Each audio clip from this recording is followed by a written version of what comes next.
Chapter 20. Ex Remedium Salus. From the Cure, Salvation.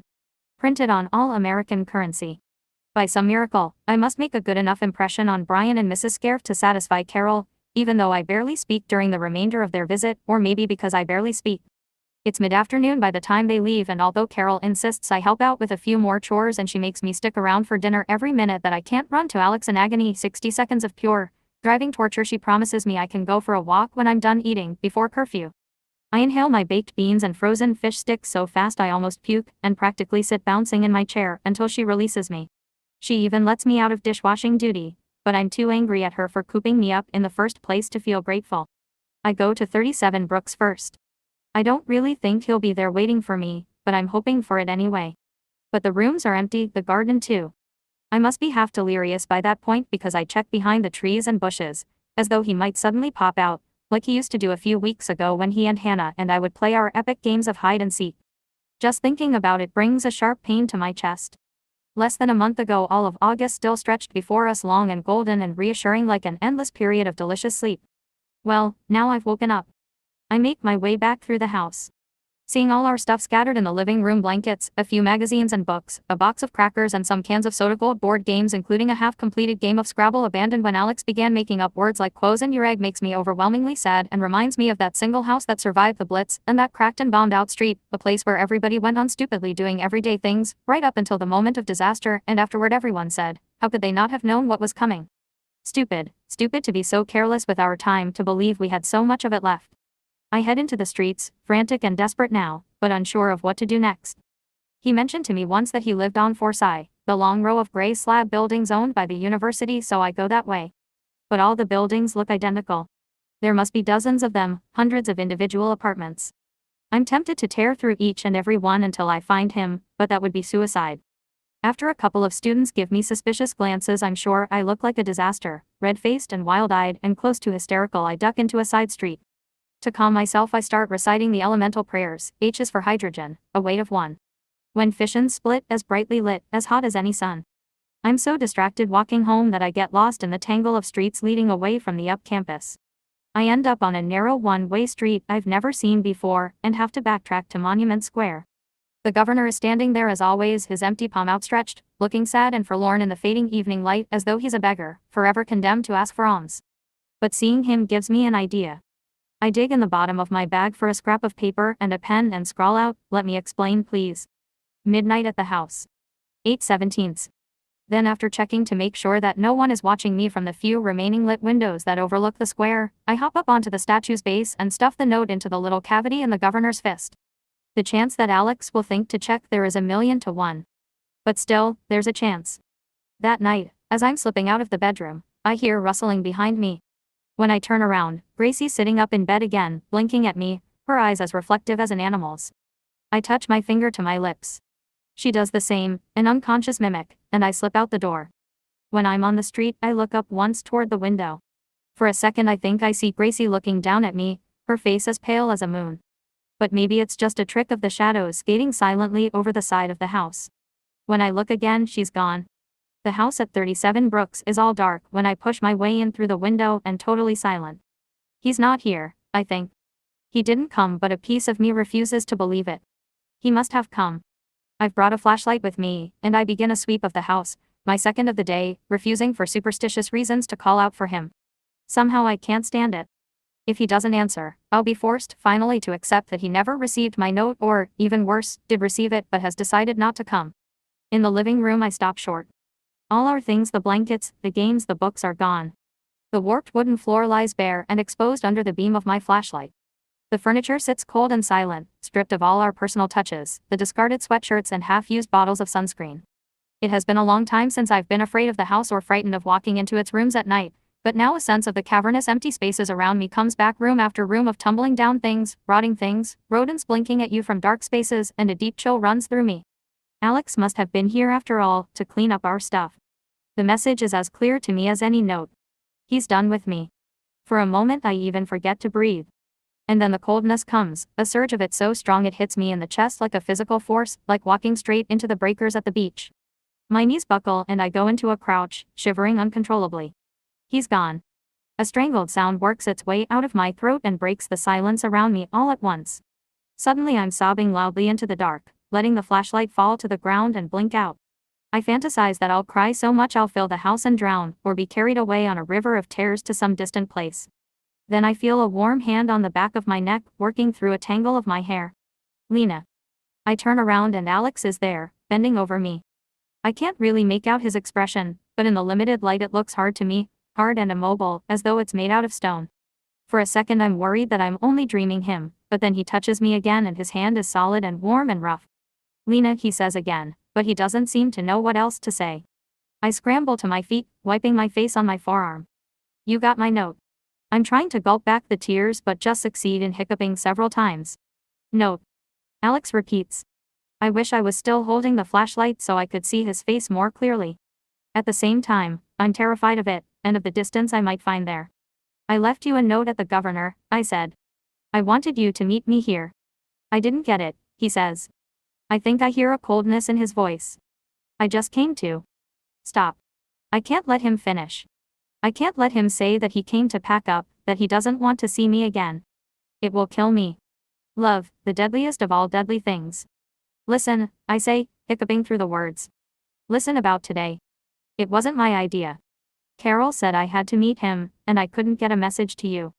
And then we were standing there and I was thinking about you, and the wilds and how everything is so changed and how there's no time, there's no more time for us, and for a single second I wished I could go back to how things were before. I'm not really making any sense, and I know it. The explanation I've reviewed so many times in my head is getting all screwed up, words leapfrogging over one another. The excuses seem irrelevant. As I'm speaking I realize there's only a single thing that really matters. Alex and I are out of time. But I swear I didn't really wish it. I would never have if I'd never met you. I could never have. I didn't know what anything meant before you. Not really. Alex pulls me toward him and wraps his arms around me. I bury my face in his chest. I seem to fit so precisely, just exactly as though our bodies had been built for each other. SHHH, he whispers into my hair. He's squeezing me so tightly it hurts a little, but I don't mind. It feels good, like if I wanted to I could lift my feet off the ground and stop trying at all, and he'd still be holding me up. I'm not mad at you, Lena. I pull back just a fraction. I know that even in the dark, I probably look horrible. My eyes are swelling up, and my hair is sticking to my face. Thankfully, he keeps his arms around me. But you, I swallow hard, take deep breaths in and out. You took everything away. All our stuff. He looks away for a second. His whole face is swallowed in shadow. When he speaks his voice is over loud, as though he can only say the words by forcing them out. We always knew this would happen. We knew that we didn't have much time. But I don't have to say that we've been pretending. We've been acting as if things would never change. He places a hand on either side of my face, wipes the tears away with his thumbs. Don't cry, okay? No more crying. He kisses the tip of my nose lightly, then takes one of my hands. I want to show you something. There's a small break in his voice, and I think of things coming unhinged, falling apart. He leads me to the staircase. Far above us, the ceiling is rotted away in patches, so the stairs are outlined in silvery light. The staircase must have been magnificent at some point, sweeping upward majestically before splitting in two, leading to landings on either side. I haven't been upstairs since the first time Alex brought me here with Hannah, when we made it a point to explore every room of the house. I didn't even think to check the second floor earlier this afternoon. Here it's even darker than downstairs, if possible, and hotter too, a black and drifting mist. Alex starts shuffling down the hall, past a row of identical wooden doors. This way. Above us a frantic sound of fluttering, bats disturbed by the sound of his voice. I let out a little squeak of fear. Mice. Fine. Flying mice. Not so fine. That's another reason I've been sticking to the ground floor. During our initial exploration we came into what must have been the master bedroom, an enormous room, with the half-collapsed beams of a four-poster bed still standing in the middle of it, and looked up into the gloom and saw dozens and dozens of dark, silent shapes massed along the wooden beams like horrible black buds dangling along a flower stem ready to drop. When we moved, several of them opened their eyes and seemed to wink at me. The floor was streaked with bat shit. It smelled sickly sweet. In here, he says, and though I can't be positive, I think he stops at the door to the master bedroom. I shiver.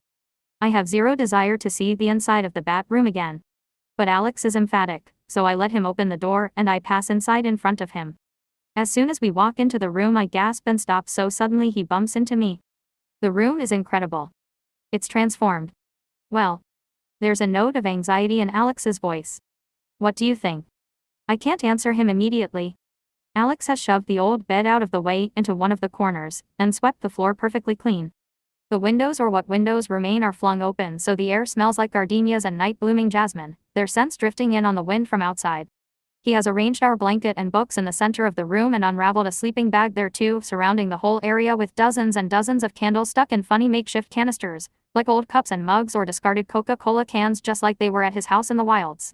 But the best part is the ceiling, or rather, the lack of ceiling. He must have broken through the rotted wood to the roof, and now an enormous patch of sky is once again stretched above our heads. There are fewer stars visible in Portland than on the other side of the border, but it's still beautiful. Even better, the bats disturbed from their roost have gone. Far above us outside, I see several dark shapes looping back and forth across the moon, but as long as they stay in the open air, they don't bother me. All of a sudden it hits me, he did this for me. Even after what happened today, he came and did this for me. Gratitude overwhelms me, and another feeling too, bringing with it a twinge of pain. I don't deserve it. I don't deserve him. I turn back to him and can't even speak. His face is lit up with flame, and he seems to be glowing, transforming into fire. He is the most beautiful thing I have ever seen. Alex, I start to say, but can't finish. Suddenly I'm almost frightened of him, terrified of his absolute and utter perfection. He leans forward and kisses me. And when he's pressed so close to me, with the softness of his t-shirt brushing my face and the smell of suntan lotion and grass coming off his skin, he feels less frightening. It's too dangerous to go back to the wilds. His voice is hoarse, as though he's been yelling for a very long time, and a muscle is working furiously in his jaw. So I brought the wilds here. I thought you would like it. I do. I love it.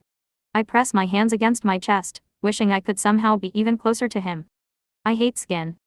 I hate bones and bodies. I want to curl up inside of him and be carried there forever. Lena. Different expressions are passing over his face so quickly I can barely catch them all, and his jaw keeps twitching back and forth. I know we don't have much time, like you said. We hardly have any time at all. No, I bury my face in his chest, wrap my arms around him and squeeze. Unimaginable, incomprehensible, a life lived without him. The idea breaks me, the fact that he's almost crying breaks me, the fact that he did this for me, the fact that he believes I'm worth it kills me. He is my world, and my world is him, and without him there is no world. I won't do it. I won't go through with it. I can't. I want to be with you. I need to be with you. Alex grasps my face, bends down to look in my eyes. His face is blazing now, full of hope. You don't have to go through with it, he says. His words come tumbling out. He's obviously been thinking about this for a long time, and only trying not to say it. Lena, you don't have to do anything. We could run away together. To the wilds. Just go and never come back. Only Lena, we couldn't ever come back. You know that, right? They'd kill us both, or lock us up forever. But Lena, we could do it. Kill us both. Of course, he's right. A lifetime of running, that's what I've just said I wanted. I take a quick step backward, feeling suddenly dizzy. Wait, I say. Just hold on a second. He releases me. The hope dies in his face all at once, and for a moment we just stand there, looking at each other. You weren't serious, he says finally. You didn't mean it. No, I did mean it, it's just that you're scared, he says. He walks to the window and stares out at the night, refusing to look at me. His back is terrifying again, so solid and impenetrable a wall. I'm not scared. I fight a murky feeling. I don't know what I am. I want Alex, and I want my old life, and I want peace and happiness, and I know that I can't live without him, all at the same time. It's okay. His voice is dull. You don't have to explain. My mother, I burst out. Alex turns then, looking startled. I'm as surprised as he is. I didn't even know I was going to say the words until I said them. I don't want to be like her.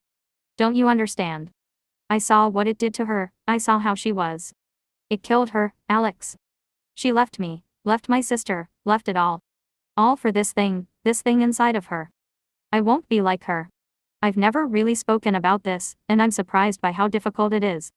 Now I have to turn away, feeling sick and ashamed that the tears have started again. Because she wasn't cured. Alex asks softly. For a moment I can't speak, and I just let myself cry silently now, hoping he can't tell. When I have control of my voice, I say, it's not just that. Then all of it comes rushing out, the details, things I've never shared with anyone before. She was so different from everybody else. I knew that she was different, that we were different, but it wasn't scary at first. It just felt like our little, delicious secret. Mine and hers and Rachel's too, like we were in a cocoon. It was. It was amazing. We kept all the curtains drawn so no one could see in. We used to play this game where she would hide in the hallway, and we would try to run past her, and she would leap out and grab us, playing goblin, she called it. It always ended in a tickle war. She was always laughing. We were all always laughing. Then every so often when we got too loud, she would clap her hands over our mouths and get all tense for a second, listening. I guess she was listening for the neighbors to make sure none of them were alarmed. But no one ever came. Sometimes she would make us blueberry pancakes for dinner as a treat. She picked the blueberries herself. And she was always singing. She had a beautiful voice, just gorgeous, like honey. My voice cracks, but I can't stop now. The words are pouring, tumbling out. She used to dance too. I told you that. When I was little I would stand with my feet on top of hers.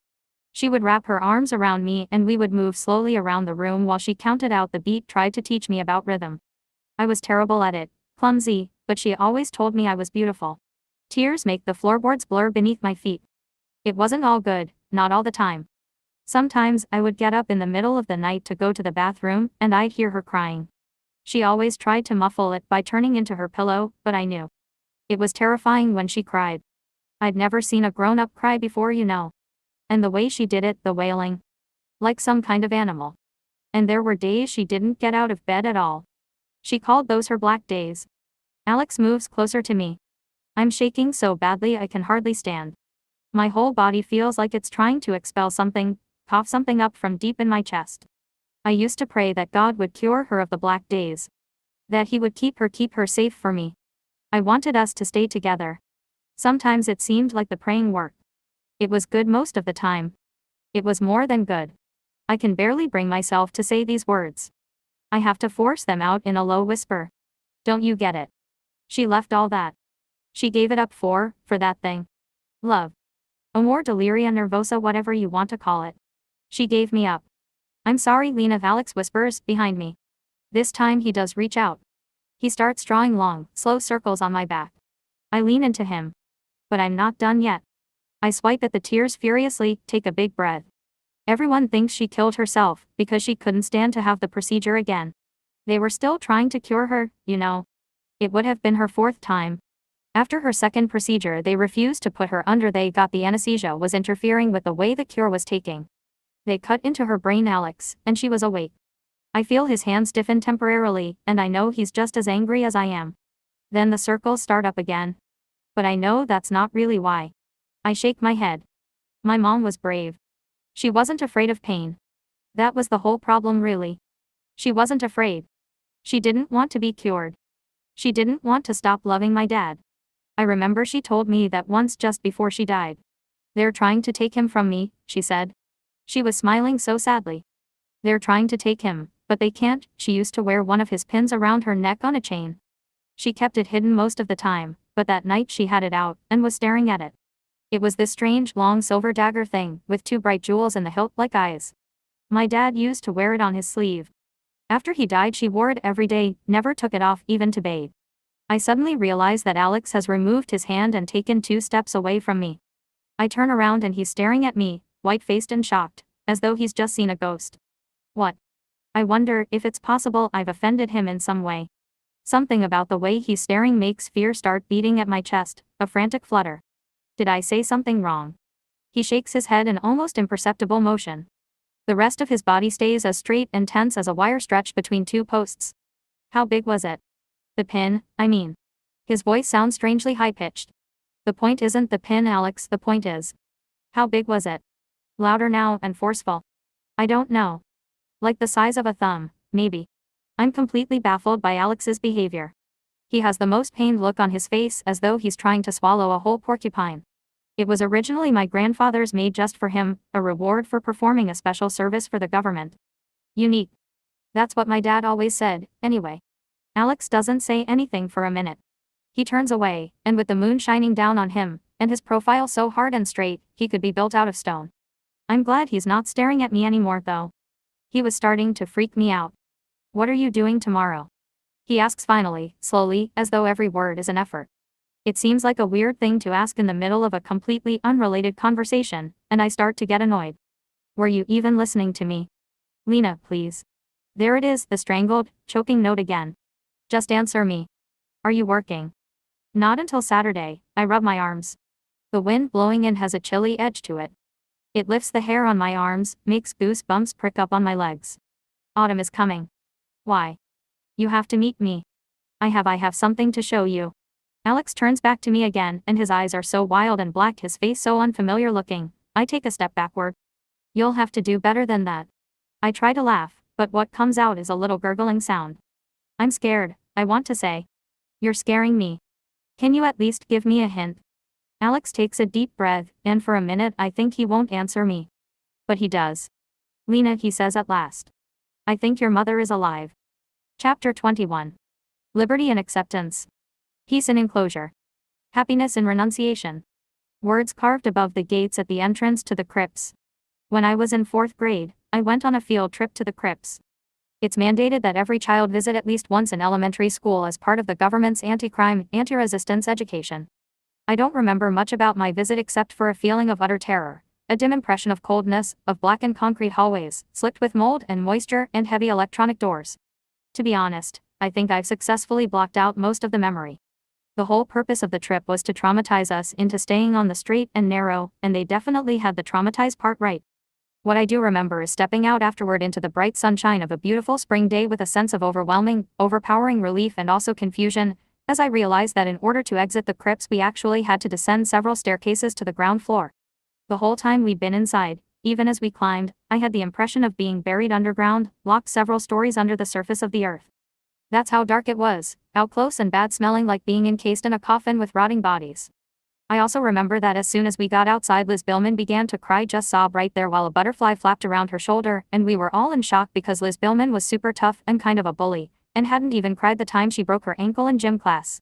I had sworn that day that I would never, ever return to the crypts for any reason. But the morning after my conversation with Alex, I'm standing outside its gates pacing, one arm wrapped around my stomach. I wasn't able to force anything down this morning except the thick black sludge my uncle calls coffee, a decision I am now regretting. I feel like acid is eating my insides. Alex is late. Overhead the sky is packed tight with enormous black storm clouds. It's supposed to thunderstorm later, which seems fitting. Beyond the gate, at the end of a short, paved road, the crypts looms black and imposing. Silhouetted against the dark sky, it looks like something out of a nightmare. A dozen or so tiny windows like the multiple staring eyes of a spider are scattered across its stone facade. A short field surrounds the crypts on this side, enclosed within the gates. I remember it from my childhood as a meadow, but it is actually just a lawn, closely tended and bare in patches. Still, the vivid green of the grass where the grass is actually managing to assert itself through the dirt seems out of place. This seems like a place where nothing should flourish or grow, where the sun should never shine, a place on the edge at the limit, a place completely removed from time and happiness and life. I guess technically it is on the edge, since the crypts is sitting right on the eastern border, flanked on its rear by the Presumpscot River, and beyond that the wilds. The electrified, or not so electrified, fence runs directly into one side of the crypts and begins again on its other side, the building itself serving as a seamless connective bridge. Hey. Alex is coming down the sidewalk, his hair whipping up around his head. The wind is definitely chilly today. I should have worn a heavier sweatshirt. Alex looks cold too. He's keeping his arms folded across his chest. Of course he's just wearing a thin linen shirt, the official guard uniform he wears at the labs. He has his badge swinging around his neck too. I haven't seen him with it since the first day we spoke. He's even wearing a pair of nice jeans, crisp, dark ones with cuffs that aren't totally ragged and stepped on. This was all part of the plan to get us both in. He needs to convince the prison administrators that we're on official business. I take comfort in the fact that he's still wearing his scuffed up sneakers with the ink-stained laces though. Somehow that little familiar detail makes it possible to be here, with him doing this. It gives me something to focus on and hold on to, a tiny flash of normalcy in a world that has suddenly become unrecognizable. Sorry, I'm late, he says. He stops several feet away from me. I can see the concern in his eyes, even if he manages to keep the rest of his face composed. There are guards circulating the yard and standing just beyond the gate. This is no place for us to touch or reveal any kind of familiarity with each other. That's okay. My voice cracks. I feel like I might have a fever. Ever since Alex and I spoke last night, my head has been spinning, and my body has been burning 1 second and icy the next. I can hardly think. It's a miracle I was able to get out of the house today. It's a miracle I'm even wearing pants, a double miracle I remember to wear shoes. My mother might be alive. My mother might be alive. That is the single idea in my mind, the one that has supplanted the possibility of all other rational thought. Are you ready to do this? He keeps his voice low and toneless in case the guards will overhear us, but I can detect the note of worry running underneath it. I think so, I say. I try to manage a smile, but my lips feel cracked and dry as stone. It might not even be her, right? You could be wrong. He nods, but I can tell he's sure he hasn't made a mistake. He's sure that my mom is in here, this place, this above-ground tomb has been there all this time. The idea is overwhelming. I can't think too much about the possibility that Alex is right. I need to concentrate, focus all my energy on just staying on my feet. Come on, he says. He walks in front of me, like he's leading me on official business. I keep my eyes trained on the ground. I'm almost glad that the presence of the guards requires Alex to ignore me. I'm not sure I could handle a conversation right now. 1,000 feelings swirl through me, 1,000 questions whip around my mind, 1,000 suppressed hopes and desires, buried long ago, and yet I can't hold on to anything, not a single theory or explanation that makes any kind of sense. Alex had refused to tell me more after his declaration last night. You have to see, he kept repeating dumbly, as though it was the only thing he knew how to say. I don't want to get your hopes up for nothing. And then he told me to meet him at the crypts. I think I must have been in shock. The whole time I kept congratulating myself for not freaking out, for not screaming or crying or demanding an explanation, but when I got home later I realized I had no memory of the walk at all and hadn't been keeping an eye out for regulators or patrols. I must have just marched stiffly down the street, blind to everything. But now I get the point of shock of numbness. Without the numbness I probably wouldn't have been able to get up and dress this morning. I wouldn't have been able to find my way here, and I wouldn't be taking careful steps forward now, pausing a respectful distance behind him as Alex shows his ID badge to a guard at a gate and begins gesturing to me. Alex launches into an explanation he has obviously rehearsed.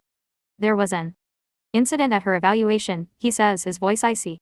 He and the guard are both staring at me, the guard, suspiciously. Alex with as much detachment as he can muster. His eyes are steel, all the warmth drained out of them, and it makes me nervous to know that he can do that so successfully, become someone else, someone who doesn't have any attachment to me. Nothing too severe. But her parents and my superiors thought she might benefit from a little reminder about the dangers of disobedience. The guard flicks his eyes over me. His face is fat and red, the skin on either side of his eyes protruding and puffy, like he is a mound of dough in the middle of rising. Soon, I fantasize his eyes will be concealed behind flesh altogether. What kind of incident? He says, snapping his gum. He shifts the enormous automatic rifle he is carrying to his other shoulder. Alex leans forward, so that he and the guard are separated through the gate by only a few inches. He drops his voice, but I can still hear him. Her favorite color is the color of sunrise, he says. The guard stares at me for a split second longer, and then waves for us to pass through. Stand back while I get the gate, he says. He disappears into a guard hut similar to the one at the labs where Alex is stationed, and after a few seconds the electronic gates shudder inward. Alex and I start across the courtyard, toward the building entrance. With every step the hulking silhouette of the crypts looms a little larger. The wind picks up whirling bits of dust across the bleak yard, sending a lone plastic bag tumbling and skipping across the grass, and the air is filled with the kind of electricity that always comes before a thunderstorm, the kind of crazed, vibrating energy that makes it seem like something huge could happen at any second, like the whole world could just dissolve into chaos. I would give anything to have Alex turn around, smile at me, and offer me his hand. Of course, he can't. He strides quickly ahead of me, spine stiff, thighs forward. I'm not sure how many people are confined in the crypts. Alex estimated it to be about 3,000. There's hardly any crime at all in Portland thanks to the cure, but occasionally people do steal things or vandalize or resist police procedurals. Then there are the resistors and sympathizers. If they aren't executed immediately, some of them are left to rot in the crypts. The crypts also serves as Portland's mental institution, and while there may not be much crime, despite the cure we have our share of crazies just like anywhere else. Alex would say because of the cure we have our crazies, and it's true that early procedures or procedures gone wrong can lead to mental difficulties, or a kind of mental fracture. Plus, some people are just never the same after the procedure. They go catatonic, all staring eyes and drool, and if their families can't afford to keep them they get shoved into the crypts as well, to molder and die. 2 enormous double doors lead into the crypts. Tiny panes of glass, probably bulletproof and webbed with dirt and the residue of smeared insect parts, give me a blurred view of the long dark hallway beyond and several flickering electric lights. A type sign warped from rain and wind is taped to the door. It says all visitors proceed directly to check-in and security. Alex pauses for just a fraction of a second. Ready? He says to me without looking back. Yes, I choke out. The smell that hits us as we enter nearly jettisons me backward out the door through time, back to 4th grade. It's the smell of thousands of unwashed bodies packed closely together underneath the stinging, burning scent of industrial-strength bleach and cleanser. Overlaying it all is the smell of wet corridors that aren't ever truly dry, leaking pipes, mold growing behind walls, and in all the little twisty places visitors are never allowed to see. Check-in is to our left, and the woman who is manning the desk behind another panel of bulletproof glass is wearing a medical mask. I don't blame her. Strangely, as we approach her desk, she looks up and addresses Alex by name. Alex, she says, nodding curtly. Her eyes flicker to me. Who's that? Alex repeats his story about the incident at the evaluations. He's obviously on pretty familiar terms with the guard, because he uses her first name a couple of times, and I can't see that she's wearing any kind of name tag. She logs our names into the ancient computer on her desk and waves us through to security. Alex says hello to the security personnel here too, and I admire him for his coolness. I'm having a pretty hard time just undoing my belt before the metal detector, my hands are shaking so badly. The guards at the crypt seem to be about 50% larger than normal people, with hands like tennis rackets and chests as broad as boats. And they're all carrying guns. Big guns. I'm doing my best not to seem utterly terrified, but it's difficult to stay calm when you have to strip down practically to your underwear in front of giants equipped with automatic assault weapons. Eventually, we make it through security. Alex and I dress again in silence, and I'm surprised and pleased when I actually manage to tie my own shoelaces. Wards 1 through 5, only one of the guards calls out, as Alex gestures for me to follow him down the hall. The walls are painted a sickly yellow color. In a home, or a brightly lit nursery or office, it might be cheerful. But illuminated only by the patchy fluorescent lights that keep buzzing on and off and stained with years and years of water and handprints and squashed insects, and I don't want to know what, it seems incredibly depressing, like getting a big smile from someone with black and rotting teeth. You got it, Alex says. I'm assuming this means that certain areas are restricted from visitors. I follow Alex down one narrow corridor, and then another. The hallways are empty, and so far we haven't passed any cells, although as we continue making twists and turns the sounds of moaning and shrieking begin to float to us, as well as strange animal sounds, bleating and mooing and cawing like a bunch of people are imitating a barnyard. We must be near the mental ward. We don't pass any other people though, no nurses or guards or patients. Everything is so still it's almost frightening, silent too, except for those awful sounds, which seem to emanate from the walls. It seems safe to talk, so I ask Alex, how does everybody know you here? I come by a lot, he says, as though this is a satisfactory answer. People don't come by the crypts. It's not exactly up there with the beach. It's not even up there with a public restroom. I'm thinking he won't elaborate further, and I'm about to press him for a more detailed answer, when he blows air out of his cheeks and says, my father's here. That's why I come. I really didn't think that anything could further surprise me at this point, or penetrate the fog in my brain, but this does. I thought you said your father was dead. Alex told me a long time ago that his dad had died, but he'd refused to give any details. He never knew he had a son, that's the only thing Alex had said, and I figured it meant that his dad was dead before Alex was born. Ahead of me, Alex's shoulders rise and fall, a small sigh. He is, he says, and makes an abrupt right turn down a short hallway that ends at a heavy iron door. This is marked with another printed sign. It says Lifers. Underneath the word, someone has written in pen, haha. What are you? I'm more confused than ever, but I don't have time to finish formulating my question. Alex pushes his way out the door, and the smell that greets us of wind and grass and fresh things is so unexpected and welcome that I stop speaking, taking long, grateful gulps of air. Without realizing it, I've been breathing through my mouth. We're in a tiny courtyard, surrounded on all sides by the stained gray sides of the crypts. The grass here is amazingly lush, reaching practically to my knees. A single tree twists upward to our left, and a bird is twittering in its branches. It's surprisingly nice out here, peaceful and pretty strange to be standing in the middle of a little garden wall enclosed by the massive stone walls of the prison, like being at the exact center of a hurricane and finding peace and silence in the middle of so much shrieking damage. Alex has moved several paces away. He is standing, head bowed, with his eyes on the ground. He must have a sense too of the peacefulness here, the stillness that seems to hang in the air like a veil, covering everything in softness and rest. The sky above us is darker than it was when we first entered the crypts. Against all the grayness and shadow, the grass stands vivid and electric as though it is lit up from inside. It will rain at any second. It has to. I have the sensation of the world holding its breath before a giant exhale, balancing, teetering, about to let go. Here. Alex's voice rings out surprisingly loud, and it startles me. Right here. He points to a shard of rock sticking up crookedly from the ground. That's where my father is. The grass is broken up by dozens of these rocks, which at first glance appear to be naturally, haphazardly arranged. Then I realize that they've been deliberately tamped down into the earth.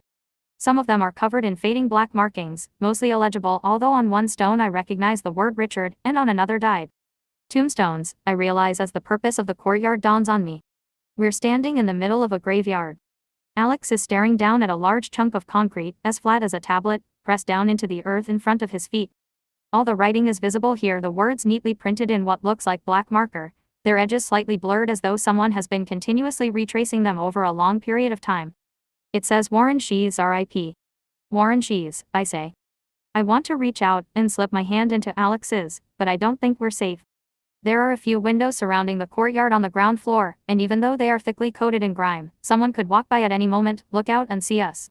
Your father. Alex nods, then shakes his shoulders, a sudden movement, as though trying to jerk himself away from sleep. Yeah. He was here. One side of Alex's mouth quirks up into a smile, but the rest of his face remains stony.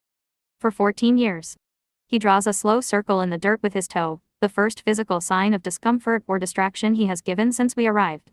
In that moment I am in awe of him. Since I've known him he has done nothing but support me and give me comfort and listen to me, and all this time he has been carrying the weight of his own secrets too.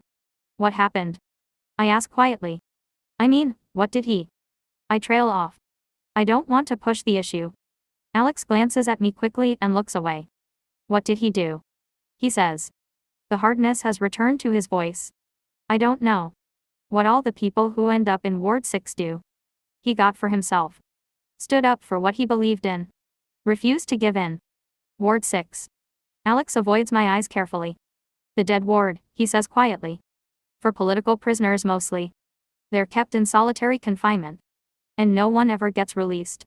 He gestures around him to the other shards of stone poking up through the grass, dozens of makeshift graves. Ever, he repeats, and I think of the sign on the door, lifers haha. I'm so sorry, Alex. I would give anything to touch him, but the best I can do is inch closer to him so that our skin is separated by only a few inches. He looks at me, then shooting me a sad smile. He and my mom were only 16 when they met. Can you believe that? She was only 18 when she had me. He drops into a squat and traces his father's name with his thumb. I suddenly understand that the reason he comes here so often is to continue darkening the letters as they fade, to keep some record of his father. They wanted to run away together, but he was caught before they could finalize a plan. I never knew he'd been taken into custody. I just thought he was dead. My mom thought it would be better for me, and nobody in the wilds knew enough to correct her. I think for my mom it was easier to believe he had really died. She didn't want to think of him rotting in this place. He continues looping a finger over the letters, back and forth. My aunt and uncle told me the truth when I turned 15. They wanted me to know. I came here to meet him, but I think I see Alex shudder, a sudden stiffening movement of his shoulders and back. Anyway, it was too late. He was dead, had been dead for a few months and buried here, where his remains wouldn't contaminate anything. I feel sick. The walls appear to be pressing closer around us, growing taller and narrower too, so the sky feels more and more remote, an ever-diminishing point. We'll never get out, I think, and then take a deep breath, trying to stay calm. Alex straightens up. Ready? He asks me for the second time this morning. I nod, even though I'm not sure that I am. He allows himself the brief flicker of a smile, and I see for a second a bit of warmth spark up in his eyes. Then he's all business again. I take one last look at the tombstone before we go in. I try to think of a prayer or something appropriate to say, but nothing comes to me. The lessons of the scientists aren't really clear about what happens when you die. Supposedly you dissipate into the heavenly matter that is God and get absorbed by him, although they also tell us that the cured go to heaven and live forever in perfect harmony and order. Your name. I spin around to face Alex. He has already moved past me, headed back for the door. Alex Warren. He gives an almost imperceptible shake of his head. Assigned to me, he says. Your real name is Alex Shees, I say, and he nods. He has a secret name just like me. We stand there for one more moment, looking at each other, and in that instant I feel our connection so strongly it's as though it achieves physical existence, becomes a hand all around us, cupping us together, protecting us. This is what people are always talking about when they talk about God, this feeling of being held and understood and protected. Feeling this way seems about as close to saying a prayer as you could get, so I follow Alex back inside, holding my breath as we again encounter that awful stink. I follow Alex down a series of serpentine hallways. The sensation of stillness and peace I had in the courtyard is replaced almost immediately by fear so sharp it is like a blade going straight into the core of me, driving down and deep, until I can hardly breathe or keep going. At points the wailing grows louder, almost to a fever pitch, and I have to cover my ears. Then it ebbs away again. Once we pass a man wearing a long white lab coat, stained with what looks like blood. He is leading a patient on a leash. Neither one looks at us as we pass. We make so many twists and turns I'm beginning to wonder if Alex is lost, especially as the hallways grow dirtier and the lights above us become fewer in number, so that eventually we are walking through murk and obscurity, with a single functioning bulb to light up 20 feet of blackened stone corridor.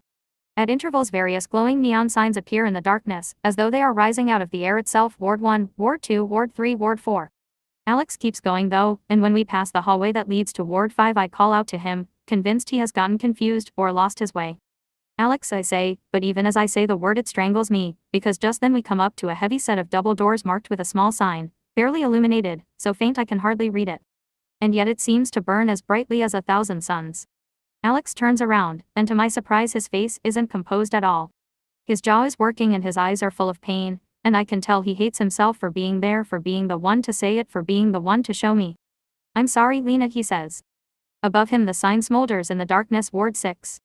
Chapter 22. Humans unregulated are cruel and capricious. Violent and selfish. Miserable and quarrelsome. It is only after their instincts and basic emotions have been controlled that they can be happy, generous and good. The Book of SHHH. I have a sudden dread of going any farther. That thing in the pit of my stomach squeezes up like a fist, making it hard to breathe. I can't go on. I don't want to know. Maybe we shouldn't, I say. He said we weren't allowed.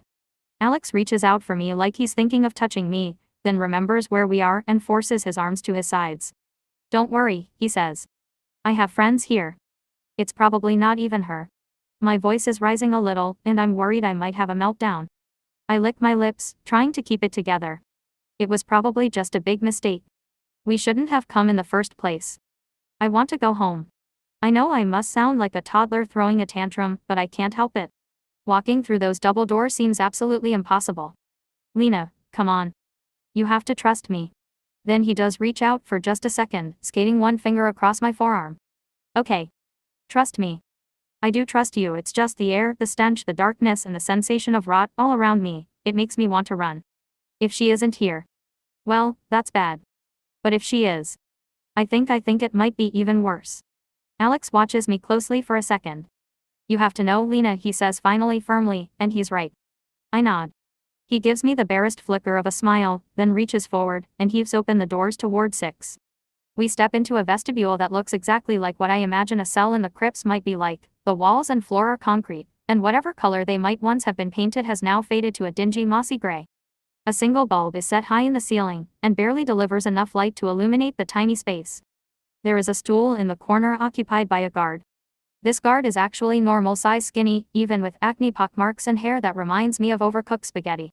As soon as Alex and I step through the door, the guard makes a small, reflexive adjustment to his gun, drawing it closer toward his body and swiveling the barrel ever so slightly in our direction. Alex stiffens beside me. All of a sudden, I feel very alert. Can't be in here, the guard says. Restricted area. For the first time since entering the crypts, Alex appears uncomfortable. He fiddles nervously with his badge. I got Thomas would be here. The guard gets to his feet. Amazingly, he's not much taller than I am. He's certainly shorter than Alex, but of all the guards I've seen today, he frightens me the most. There's something strange about his eyes, a flatness and hardness that reminds me of a snake.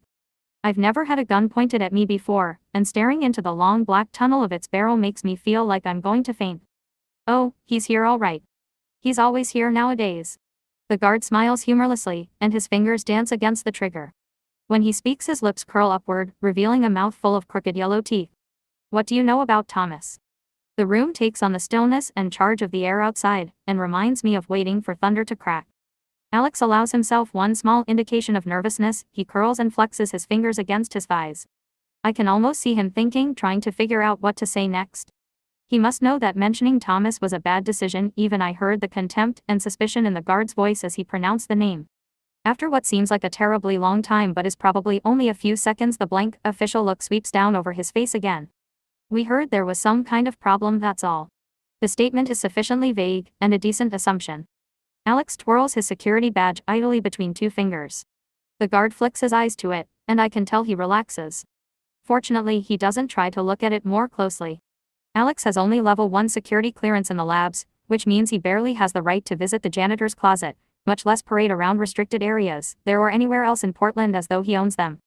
Took you long enough, the guard says flatly. Thomas has been out for months. All the better for CID, I guess. It's not the kind of thing we wanted to publicize. The CID is the Controlled Information Department, or, if you're cynical like Hannah, the Corrupt Idiots Department or the Censorship Implementation Department, and goosebumps prick up on my arms. Something went very wrong in Ward 6 if the CID got involved. You know how it is, Alex says. He has recovered from his temporary slip-up. The confidence and ease return to his voice. Impossible to get a straight answer from anyone over there. Another vague statement, but the guard just nods. You're telling me. Then he jerks his head in my direction. Who's she? I can feel him staring at the unmarred skin on my neck, noticing that I have no procedural mark. Like many people, he unconsciously recoils just a few inches, but enough so that the old feeling of humiliation, the feeling of being somehow wrong, creeps over me. I turn my eyes to the ground. She's nobody, Alex says, and even though I know he has to say it, it makes my chest ache dully. I'm supposed to be showing her the crypts, that's all. A re-educational process, if you know what I mean. I hold my breath, certain that at any second he'll boot us out, almost wishing he would. And yet. Just beyond the guard stool is a single door made out of a heavy, thick metal, and protected by an electronic keypad. It reminds me of the bank vault at Central Savings downtown. Through it I can just make out distant sounds, human sounds, I think, though it's hard to tell. My mother could be beyond that door. She could be in there. Alex was right. I do have to know. For the first time, I begin to understand fully what Alex told me last night. All this time, my mother might have been alive. While I was breathing. She was breathing too. While I was sleeping, she was sleeping elsewhere. When I was awake thinking of her, she might have been thinking of me too. It's overwhelming, both miraculous and fiercely painful. Alex and the guard eye each other for a minute. Alex continues spinning his badge around, one finger winding and unwinding the chain. It seems to put the guard at ease. I can't let you back there, he says, but this time he sounds apologetic. He lowers his gun and sits down on the stool again. I exhale quickly. I've been holding my breath without meaning to. You're just doing your job, Alex says, keeping his voice neutral. So you're Thomas's replacement. That's right. The guard flicks his eyes to me, and again I can feel his gaze lingering on my unmarked neck. I have to stop myself from covering my skin with a hand. But he must decide that we aren't going to be troubled, because he looks back to Alex and says, Frank Dorset. Got reassigned from 3 in February after the incident. Something about the way he says incident sends chills up my spine. Tough breaks, huh? Alex leans up against a wall, the picture of casualness. Only I can detect the edge in his voice. He's stalling. He doesn't know what to do from here, or how to get us inside. Frank shrugs. Quieter up here, that's for sure. Nobody in or out. At least, almost nobody. He smiles again, showing off those awful teeth, but his eyes maintain their strange flatness, as though there's a curtain drawn over them. I wonder if this for him was a side effect of the cure, or whether he was always like that. He tilts his head back, peering at Alex through narrowed eyes, and his resemblance to a snake grows even stronger. So how'd you hear about Thomas? Alex keeps up the unconcerned act, smiling, twirling the badge. Rumors floating here and there, he says, shrugging. You know how it is. I know how it is, Frank says. But the CID wasn't too happy about it. Had us on lock for a few months. What exactly did you hear anyway? I can tell the question is an important one, some kind of test. Be careful, I think in Alex's direction, as though he might somehow hear me. Alex hesitates for only a second before saying, heard he might have sympathies on the other side. Suddenly, it all makes sense, the fact that Alex said, I have friends here, the fact that he has seemingly had access to Ward 6 in the past. One of the guards must have been a sympathizer, maybe an active part of the resistance. Alex's constant refrain plays in my head, there are more of us than you think. Frank relaxes visibly. Apparently that was the right answer. He seems to decide that Alex is, after all, trustworthy. He strokes the barrel of his gun, which has been resting casually between his knees as though it is a pet. That's right. Came as a total shock to me. Course I hardly knew him, saw him sometimes in the break room once or twice in the shitter, that's about it. Kept to himself mostly. I guess it makes sense. Must have been getting chatty with the invalids. This is the first time I've heard anyone in an official capacity acknowledge the existence of the people in the wilds, and I suck in a sharp breath. I know it must be painful for Alex to stand there, talking dismissively about a friend who has been caught for being a sympathizer. The punishment must have been swift and severe, especially since he was on the government payroll. Most likely he was hanged or shot or electrocuted, or thrown into one of the cells to rot if the courts were merciful and decided against a verdict of death by torture. If he even had a trial. Amazingly, Alex's voice doesn't falter. What was the tip-off? Frank keeps massaging his gun, and something about the motion, gentle, almost like he's willing it to life, makes me feel sick. No tip-off exactly. He sweeps his hair off his face, revealing a splotchy red forehead shiny with sweat. It's much hotter here than it was in the other wards. The air must get trapped in these walls, rotting and festering like everything else in this place. It figures he must have known something about the escape. He was in charge of cell inspections. And the tunnel didn't just sprout up overnight. The escape.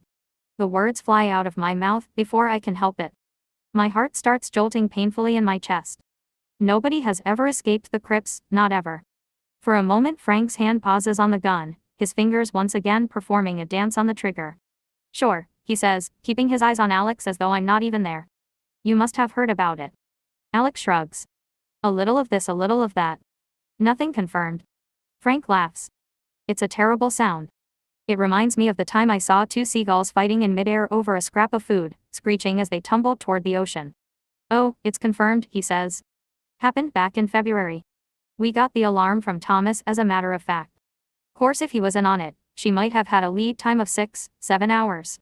When he says the word she, the walls seem to collapse around me.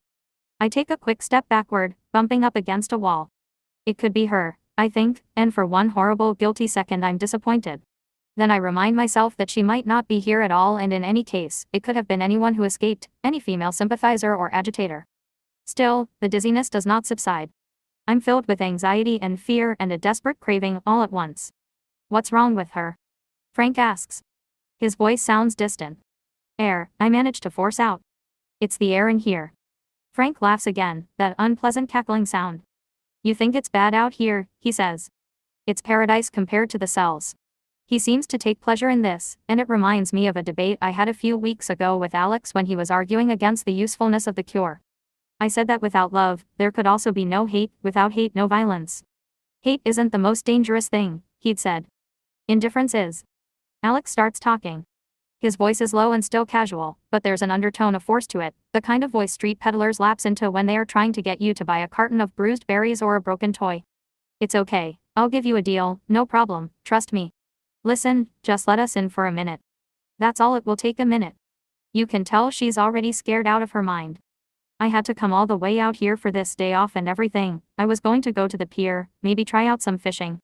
Point is, if I bring her home, and she's not straightened out, well, you know, chances are I'll just have to haul out here again. And I only have a couple days off, and summer's almost over. Why all the trouble? Frank says, jerking his head in my direction. If she's causing problems, there's an easy way to fix her up. Alex smiles tightly. Her father's Stephen Jones, commissioner at the labs. He doesn't want to do an early procedure, no trouble, no violence or mess. Looks bad, you know. It's a bold lie. Frank could easily ask to see my ID card, and then Alex and I are screwed. I'm not sure what the punishment would be for infiltrating the crypts under false pretenses, but it can't be good. Frank appears interested in me for the first time. He looks me up and down like I'm a grapefruit he's evaluating in the supermarket for ripeness, and for a moment he doesn't say anything. Then, finally, he stands, slipping the gun onto his shoulder. Come on, he says. 5 minutes. As he's fiddling with the keypad, which requires both that he type a code and scan his hand on some kind of fingerprint matching screen, Alex reaches out and takes my elbow. Let's go, he says, making his voice gruff, like my little fit has left him impatient. But his touch is gentle and his hand warm and reassuring. I wish he could keep it there, but after only a second he lets me go again. I can read a plea loud and clear in his eyes, be strong. We're almost there. Be strong for just a little while longer. The locks on the door release with a click. Frank leans his shoulder against it, straining, and it slides open just enough for us to squeeze by into the hallway beyond. Alex goes first, then me, then Frank. The passage is so narrow we have to go single file, and it's even darker than the rest of the crypts. But the smell is what really hits me, a horrible rotting, festering stink like the dumpsters by the harbor, the place where all the fish intestines get discarded on the hottest day. Even Alex curses and coughs, covering his nose with his hand. Behind me, I can imagine Frank grinning. Ward 6 has its own special perfume, he says. As we walk, I can hear the barrel of his gun slapping against his thigh. I'm worried I might faint, and I want to reach out and steady myself against the walls, but they are coated with fungus and moisture. On either side of us, bolted metal cell doors appear at intervals, each outfitted with a single grimy window the size of a dinner plate. Through the walls we can hear low moaning, a constant vibration.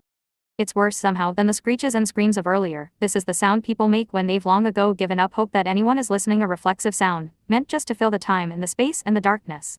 I'm going to be sick. If Alex is correct, my mother is here, behind one of these terrible doors so close that if I could rearrange the particles and make the stone melt away, I might put my hand out and touch her. Closer than I ever thought I would be to her again. I am filled with competing thoughts and desires. My mother cannot be here. I would rather she was dead. I want to see her alive. And Phil too, with that other word pressing itself underneath all my other thoughts. Escape, escape, escape. A possibility too fantastic to contemplate. If my mother had been the one to break out, I would have known. She would have come for me. Ward 6 consists of just the one long hallway. As far as I can tell, there are about 40 doors, 40 separate cells. This is it, Frank says. The grand tour. He pounds on one of the very first doors. Here's your boy Thomas, if you want to say hello. Then he laughs again, that awful cackling sound. I think about what he said when we first entered the vestibule. He's always here nowadays. Ahead of us Alex does not respond, but I think I see him shudder. Frank nudges me sharply in the back with the barrel of his gun. So what do you think? Awful, I croak out. My throat feels like it has been encircled with barbed wire. Frank seems pleased. Better to listen and do as you're told, he says. No use ending up like this guy. We've paused in front of one of the cells. Frank nods toward the tiny window and I take a hesitant step forward, pressing my face up to the glass. It's so grimy it's practically opaque, but if I squint I can just make out a few shapes in the obscurity of the cell, a single bed with a flimsy, dirty mattress. A toilet. A bucket that looks like it might be the human equivalent of a dog's water bowl. At first I think there's a pile of old rags in the corner too, until I realize that this thing is the guy Frank was pointing out, a filthy, crouching heap of skin and bones and crazy, tangled hair. He's motionless, and his skin is so dirty it blends in with the gray of the stone walls behind him. If it weren't for his eyes, rolling continuously back and forth as though he is checking the air for insects, you would never know he was alive. You would never even know he was human. The thought flashes again, I would rather she be dead. Not in this place. Anywhere but here. Alex has continued down the hall, and I hear him draw in his breath sharply. I look up. He is standing perfectly still, and the expression on his face makes me afraid. What? I say. For a moment he doesn't answer. He is staring at something I cannot see, some door presumably, farther down the hall. Then he turns to me abruptly, a quick, convulsive shake. Don't, he says, his voice a croak, and the fear surges overwhelms me. What is it? I ask again. I start down the hall toward him. It seems all of a sudden that he is very far away, and when Frank speaks up behind me, his voice too sounds distant. That's where she was, he is saying. Number 118. Admin hasn't coughed up the dough to get the walls patched, yet, so for now we're just leaving it as is. Not a lot of money around here for improvements. Alex is watching me. All his control and confidence has vanished. His eyes are blazing with anger, or maybe pain. His mouth is twisted into a grimace. My head feels full of noise. Alex holds up his hand like he's thinking of blocking my progress. Our eyes meet for just a second and something flashes between us, a warning, or an apology, maybe, and then I am pushing beyond him into cell 118. In almost every way it is identical to the cells I've glimpsed through the tiny hallway windows, a rough cement floor. A rust-stained toilet and a bucket full of water in which several cockroaches are revolving slowly. A tiny iron bed with a paper-thin mattress, which someone has dragged into the very center of the room. But the walls. The walls are covered, crammed with writing. No. Not writing. They are covered with a single 4-letter word that has been inscribed over and over on every available surface. Love. Looped huge and scratched just barely, in the corners. Inscribed in graceful script and solid block lettering. Chipped, scratched, picked away, as though the walls are slowly melting into poetry. And on the ground, lying curled up against one wall, is a dull silver chain with a charm still attached to it, a ruby-encrusted dagger whose blade has been worn down to a small nub. My father's charm. My mother's necklace. My mother. All this time, during every long second of my life when I believed her dead, she was here, scratching, burrowing, chipping away, encased in the stone walls like a long-buried secret. I feel, suddenly, as though I am back in my dream standing on a cliff as the solid ground disintegrates underneath me, transforms into the sand in an hourglass running away under my feet. I feel the way I do in that moment when I realize that all the ground has vanished, and I am standing on a bare blade of air, ready to drop. It's terrible, you see. Look at what the disease did to her. Who knows how many hours she spent scrabbling along these walls like a rat. Frank and Alex are standing behind me. Frank's words seem to be muffled by a layer of cloth. I take a step forward into the cell, suddenly fixated on a shaft of light, extending like a long golden finger from a space in the wall that has been chipped clear away. The clouds must have begun to break apart outside. Through the hole on the other side of the stone fortress, I see the flashing blue of the Presumpscot River, and leaves shifting and tumbling over one another, an avalanche of green and sun and the perfume of wild growing things. The wilds. So many hours, so many days, looping those same 4 letters over and over, that strange and terrifying word, the word that confined her here for over 10 years. And, ultimately, the word that helped her escape. In the lower half of one wall, she has traced the word so many times in such enormous script, love, each letter the size of a child, and gouged so deeply into the stone that the O has formed a tunnel, and she has gotten out. Chapter 23. Food for the body, milk for your bones. Ice for the bleeding, a belly of stones. A folklore blessing. Even after the iron gates clang shut behind us and the crypt recedes in the distance, the feeling of being penned in on all sides doesn't go away. There's still a terrible, squeezing pressure in my chest, and I have to struggle to suck in full breaths. An ancient prison bus with a wheezing motor carries us away from the border to Deering. From there Alex and I walk back toward the center of Portland, staying on opposite sides of the sidewalk. Every couple of feet he swivels his head to look at me, opening and closing his mouth like he's pronouncing a series of inaudible words. I know he's worried about me, and probably waiting for me to break down, but I can't bring myself to meet his eyes or speak to him. I keep my eyes locked straight ahead of me, keep my feet cycling forward.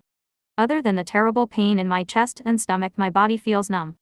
I can't feel the ground underneath me or the wind zipping through the trees, skating past my face.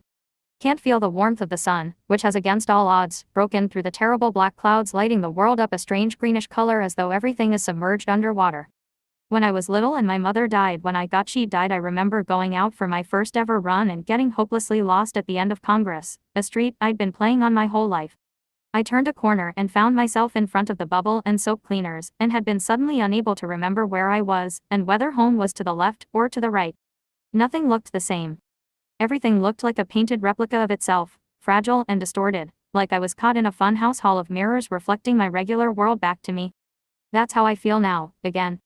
Lost and found and lost again, all at once. And now I know somewhere in this world, in the wildness on the other side of the fence, my mother is alive and breathing and sweating and moving and thinking. I wonder if she is thinking about me, and the pain shoots deeper, makes me lose my breath completely, so I have to stop walking and double up, one hand on my stomach. We're still off peninsula, not far from 37 Brooks, where the houses are separated by large tracts of torn up grass and run-down gardens, full of litter. Still, there are people on the streets, including a man I take for a regulator right away. Even now, just before noon, he has a bullhorn swinging from his neck and a wooden baton strapped to one thigh. Alex must see him too. He stays a couple of feet away from me, scanning the street, trying to appear unconcerned, but he murmurs in my direction, "Can you move?" I have to fight my way through the pain. It is radiating through my whole body now, throbbing up into my head. "I think so," I gasp out. "Allie. On your left. Go." I straighten up as much as I can, enough at least to hobble into the alley between 2 larger buildings. Halfway down the alley there are a few metal dumpsters, arranged parallel to one another, buzzing with flies. The smell is disgusting, like being back in the crypts, but I sink down between them anyway, grateful for the concealment, and the chance to sit. As soon as I'm resting, the throbbing in my head subsides. I tilt my head back against the brick, feel the world swaying, a ship cut loose from its mooring. Alex joins me a few moments later, squatting in front of me, brushing the hair away from my face. It's the first time he's been able to touch me all day. "I'm sorry, Lena," he says, and I know he really means it. "I thought you'd want to know." 12 years, I say simply. I thought she was dead for 12 years. For a while we stay there in silence. Alex rubs circles on my shoulders, arms, and knees, anywhere he can reach, really like he's desperate to maintain physical contact with me. I wish I could close my eyes and be blown into dust and nothingness, feel all my thoughts disperse like dandelion fluff drifting off on the wind. But his hands keep pulling me back into the alley, and Portland, and a world that has suddenly stopped making sense. She's out there somewhere, breathing, thirsty, eating, walking, swimming. Impossible now to contemplate going on with my life, impossible to imagine sleeping and lacing up my shoes for a run and helping Carol load the dishes and even lying in the house with Alex when I know that she exists, that she is out there, orbiting as far from me as a distant constellation. Why didn't she come for me? The thought flashes as quickly and clearly as an electrical surge, bringing the pain searing back. I squeeze my eyes shut, drop my head forward, pray for it to pass. But I don't know who to pray to. All at once I can't remember any words, can't think of anything but being in church when I was little and watching the sun blaze up and then fade away beyond the stained glass windows, watching all that light die, leaving nothing but dull panes of colored glass, tinny and insubstantial looking. Hey. Look at me. Opening my eyes takes a tremendous effort. Alex looks hazy, even though he's crouching no more than a foot away from me. You must be hungry, he says gently. Let's get you home, okay? Are you okay to walk? He shuffles back a little, giving me space to stand. No, it comes out more emphatically than I'd intended, and Alex looks startled. You're not okay to walk. A little crease appears between his eyebrows. No, it's a struggle to keep my voice at a normal volume. I mean, I can't go home. At all. Alex sighs and rubs his forehead. We could go over to Brooks for a while, hang out at the house for a bit. And when you feel better. I cut him off. You don't get it. A scream is welling inside of me, a black insect scrabbling in my throat. All I can think is, they knew. They all knew Carol and Uncle William and maybe even Rachel, and still they let me believe all along that she was dead. They let me believe she had left me. They let me believe I wasn't worth it. I'm filled suddenly with white-hot anger ablaze. If I see them, if I go home, I won't be able to stop myself. I'll burn the house down or tear it apart, plank by plank. I want to run away with you. To the wilds. Like we talked about. I think Alex will be happy, but instead he just seems tired. He looks away, squinting. Listen, Lena, it's been a really long day. You're exhausted. You're hungry. You're not thinking clearly. I am thinking clearly. I haul myself to my feet so I don't look so hopeless. I'm angry at Alex too, even though I know this isn't his fault. But the fury is whipping around inside of me undirected, gaining force. I can't stay here, Alex. Not anymore. Not after that. My throat spasms as I swallow back the scream again. They knew Alex. They knew, and they never told me. He climbs to his feet too slowly, like it hurts him. You don't know that for sure, he says. I do know, I insist, and it's true. I do know, deep down. I think of my mother bent over me, the floating pale whiteness of her face breaking through my sleep, her voice, I love you. Remember. They cannot take it. Sung quietly in my ear, the sad little smile dancing on her lips. She knew too. She must have known they were coming for her, and would take her to that terrible place. And only a week later I sat in a scratchy black dress in front of an empty coffin with a pile of orange peels to suck on, trying to keep back tears while everyone I believed in built around me a solid, smooth surface of lies. She was sick. This is what the disease does. Suicide. I was the one who was really buried that day. I can't go home, and I won't. I'll go with you. We can make our home in the wilds. Other people do it, don't they? Other people have done it. My mother, I want to say, my mother is going to do it, but my voice breaks on the word. Alex is watching me carefully. Lena, if you leave, really leave, it won't be like it is for me now. You get that, right? You won't be able to go back and forth. You won't be able to come back ever. Your number will be invalidated. Everyone will know you're a resistor. Everyone will be looking for you. If anyone found you, if you were ever caught, Alex doesn't finish his sentence. I don't care, I snap back. I'm no longer able to control my temper. You were the one who suggested it, weren't you? So what? Now that I'm ready to go, you take it back. I'm just trying to. I cut Alex off again, rattling on, coasting on the anger, the desire to shred and hurt and tear apart. You're just like everybody else. You're as bad as all the rest of them. Talk, it comes so easily to you. But when it's time to do anything, when it's time to help me. I'm trying to help you, Alex says sharply. It's a big deal. Do you understand that? It's a huge choice, and you're pissed, and you don't know what you're saying. He's getting angry too. The tone of his voice makes something painful run through me, but I can't stop speaking. Destroy, destroy, destroy. I want to break everything, him, me, us, the whole city, the whole world. Don't treat me like a child, I say. Then stop acting like one, he fires back. The second the words are out of his mouth, I can tell he regrets them. He turns partially away, inhales, and then says in a normal tone of voice, listen, Lena. I'm really sorry. I know you've had, with everything that happened today, I can't imagine how you must be feeling. It's too late. Tears are blurring my vision. I turn away from him and start chipping at the wall with a fingernail. A minuscule portion of brick crumbles away. Watching it tumble to the ground reminds me of my mother, and those strange and terrifying walls, and the tears come faster.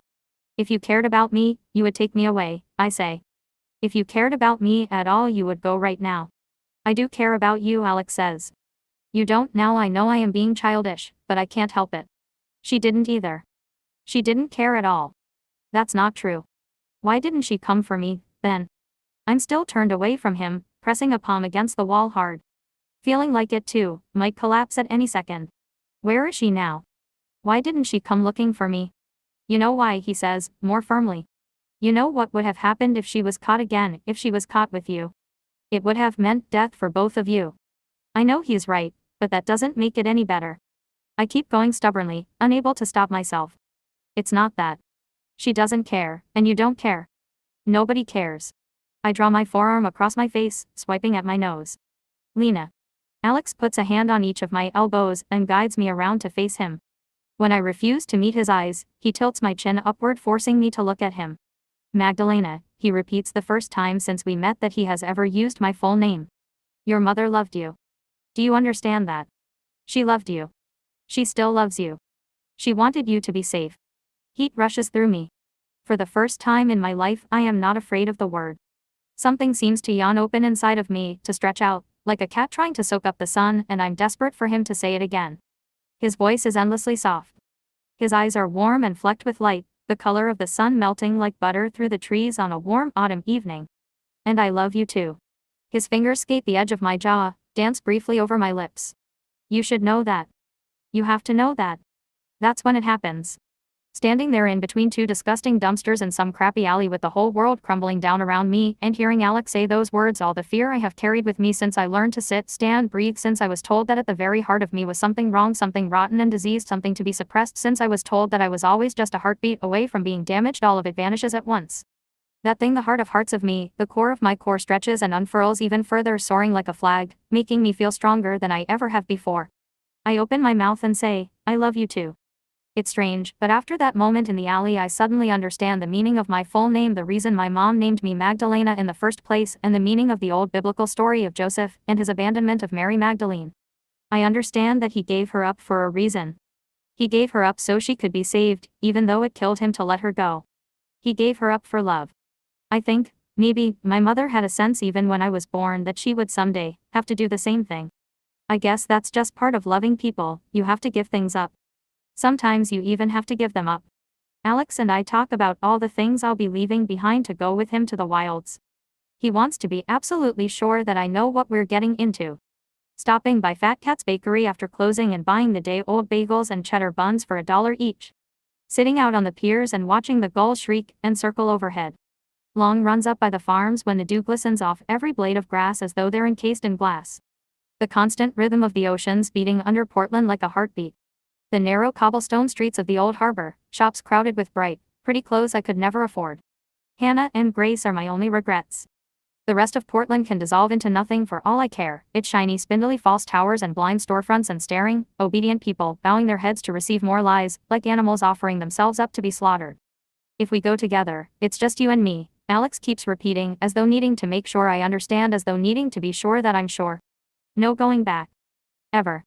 And I say, that's all I want. Just you and me. Always. I mean it too. I'm not even afraid. Now that I know I'll have him, that we have each other, I feel as though I'll never be afraid of anything ever again. We decide to leave Portland in a week, exactly 9 days before my scheduled procedure. I'm nervous about delaying our departure so long I'm halfway tempted to make a straight run for the border fence and try to barge my way through in broad daylight, but as usual, Alex calms me down and explains the importance of waiting. In the past few years he has made the crossing only a handful of times. It's too dangerous to go back and forth more often than that. But in the next week, Alex will cross twice before we make our final escape, an almost suicidal risk, but he convinces me it's necessary. Once he leaves with me and starts missing work and class, he'll be invalidated too, even though, technically, his identity was never really valid in the first place, since it was created by the resistance. And once we're both invalidated, we'll be erased from the system. Gone. Blip. It will be as though we've never existed. At least we can count on the fact that we won't be pursued into the wilds. There won't be any raiding parties. No one will come looking for us. If they wanted to hunt us down, they'd have to admit that we'd made it out of Portland, that it was possible that the invalids exist. We'll be nothing more than ghosts, traces, memories, and soon as the cureds keep their eyes firmly focused on the future and the long procession of days to march through, we won't even be that. Since Alex won't be able to cross into Portland any longer, we need to bring over as much food as we can, plus clothes for the winter and anything else we can't do without. Invalids in the settlements are pretty good about sharing supplies. Still, autumn and winter in the wilds are always hard, and after years of living in Portland, Alex isn't exactly a master hunter-gatherer. We agree to meet at the house at midnight to continue planning. I'll bring him the first collection of belongings I want to take with me, my photo album, a sheath of notes Hannah and I passed back and forth sophomore year in math class, and whatever food I can smuggle from the storeroom at the Stop and Save. It's almost 3 o'clock by the time Alex and I split up and I head home. The clouds have mostly broken up, and between them the sky is interwoven, a pale blue, like faded and tattered silk. The air is warm, but the wind is edged with an autumn smell of cold and smoke. Soon all the lush greens of the landscape will burn away into fierce reds and oranges. And then those too will burn away into the stark black brittleness of winter. And I'll be gone out there somewhere among the skinny, shivering trees encased in snow. But Alex will be with me, and we'll be safe. We'll walk together holding hands and kiss in broad daylight, and love each other as much as we want to, and no one will ever try to keep us apart. Despite everything that happened today, I feel calmer than I've ever been, as though the words Alex and I said to each other today have wrapped me up in a protective haze. I haven't been running regularly for over a month. It has been too hot, and until recently Carol has forbidden it. But as soon as I get home I call Hannah and ask her to meet me at the tracks, our regular starting point, and she only laughs. I was about to call and ask you the same thing, she says. Great minds, I say, her laughter getting lost for a second in the fuzz that blasts through the receiver, as a sensor somewhere deep in Portland tunes into our conversation momentarily. The old revolving eye, ever turning, ever vigilant. Anger worms through me for a second, but it disappears quickly. Soon I'll be off the map completely and forever. I was hoping to get out of the house without seeing Carol, but she intersects me on my way out the door. As always, she's been in the kitchen, endlessly repeating her cycle of cooking and cleaning. Where have you been all day? She asks. With Hannah, I answer automatically. And you're going out again? Just for a run. Earlier I thought if I ever saw her again I would tear at her face, or kill her. But now, looking at her, I feel completely numb, like she's a painted billboard or a stranger passing on a bus. Dinner's at 7:30, she says. I'd like you to be home to set the table. I'll be home, I say. It occurs to me that this numbness, this feeling of separation, must be what she and every cured experiences all the time, as though there is a thick, muffling pane of glass between you and everybody else. Hardly anything penetrates. Hardly anything matters. They say the cure is about happiness, but I understand now that it isn't, and it never was. It's about fear, fear of pain, fear of hurt, fear a blind animal existence, bumping between walls, shuffling between ever-narrowing hallways, terrified and dull and stupid. For the first time in my life I actually feel sorry for Carol. I'm only 17 years old and I already know something she doesn't know. I know that life isn't life if you just float through it. I know that the whole point, the only point, is to find the things that matter, and hold on to them, and fight for them, and refuse to let them go. Okay. Carol stands there kind of awkwardly, like she always does when she wants to say something meaningful but can't quite remember how to do it. 2 weeks until your cure, she says finally. 16 days, I say, but in my head I'm counting 7 days. 7 days until I'm free and away from all these people and their sliding, superficial lives, brushing past one another, gliding from life to death. For them, there's hardly a change between the two. It's okay to be nervous, she says. This is the difficult thing she has been trying to say, the words of comfort it has cost her so much effort to remember. Poor Aunt Carol, a life of dishes and dented cans of green beans and days that bleed forever into one another. It occurs to me then how old she looks. Her face is deeply lined, and her hair has patches of gray. It's only her eyes that have convinced me she is ageless, those staring, filmy eyes that all cureds share, as though they're always looking off into some vast distance. She must have been pretty when she was young, before she was cured, as tall as my mother at least, and probably just as thin, and a mental image flashes of 2 teenage girls, both slender, black parentheses separated by a span of silver ocean, kicking water at each other, laughing. These are the things you do not give up. Oh, I'm not nervous, I tell her. Trust me. I can't wait. Only 7 more days. Chapter 24. What is beauty? Beauty is no more than a trick. A delusion. The influence of excited particles and electrons colliding in your eyes, jostling in your brain. Like a bunch of overeager schoolchildren about to be released on break. Will You let yourself be deluded. Will you let yourself be deceived? On Beauty and Falsehood, The New Philosophy, by Ellen Dorkshire. Hannah's already there when I arrive, leaning up against the chain-link fence that encircles the track, head tilted back and eyes closed against the sun.